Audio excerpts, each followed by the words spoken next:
शरण प्रस। खुश रहिए।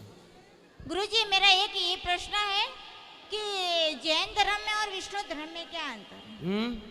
जैन धर्म में और विष्णु धर्म में क्या अंतर है? हम रहते हैं जैन बिल्डिंग में रहते हैं, हमारे जो महाराज है उसको जैन जो महाराज है ना हमारे घर में गौसा आते हैं, मैं गोसावरी बैठती हूँ जो उन। तो आप जैन हैं? नहीं, हम विष्णु हैं, विष्णु धर्म में हैं। विष्णु धर्म? हाँ। मतलब हिंदू हैं? हाँ। तो जैन धर्म अलग होता है, पर वो जैन धर्म भी सनातन धर्म से ही निकला हुआ है। जो ऋषभदेव भगवान है जैनों के प्रथम तीर्थंकर, वह भगवान ऋषभदेव जी हमारे भगवान 24 अवतारों में एक भगवान है।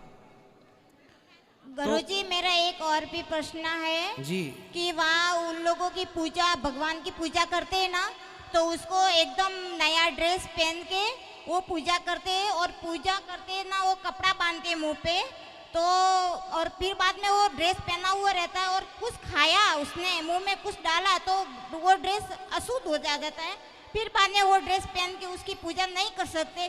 तो अपने में भगवान को ऐसे क्यों पूजा करते हैं? अपने यहाँ भी ऐसी पूजा होती है। हाँ। है ना, अपने यहाँ भी पूजा होती है ऐसी।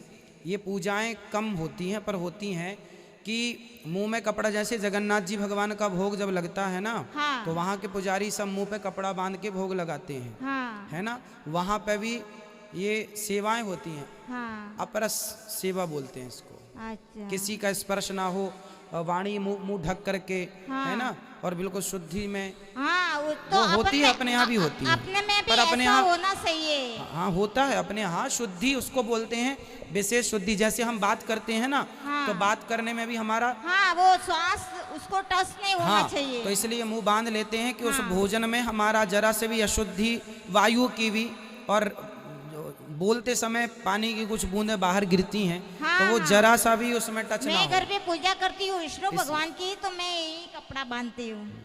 ठीक है, वो परंपराएं अपने यहाँ हैं, आज भी जिंदा हैं, जीवित। तो अपन को जो भगवान के मंदिर में जाते हैं ना, तो जीन्स पहन के भी जाते हैं और कुछ भी ड्रेस पहनता रहता वो तो दर्शन करने जाते हैं। जब पूजा करने वाले पुजारी होते हैं, वैसे नहीं जाते हैं। पुजारी जो होते हैं ना पूजा करने वाले, वह विधिवत पूजा विधि विधान से करते हैं। जय श्री कृष्ण। जय श्री कृष्ण। जय श्री कृष्णा गुरुजी। जय श्री कृष्ण। हाँ, मैं आपसे मेरे मन में जो व्यथा चल रही है उसे व्यक्त करना चाहती हूँ। हालांकि मुझे ये बात आपसे नहीं करनी चाहिए क्योंकि ये विषय मेरा और मेरे गोविंद का है, किसी और का नहीं है। और मैं क्या है कि मेरी बातें और मेरे ठाकुर की बातें मैं किसी से शेयर नहीं करती, ये सिर्फ हमारी बातें।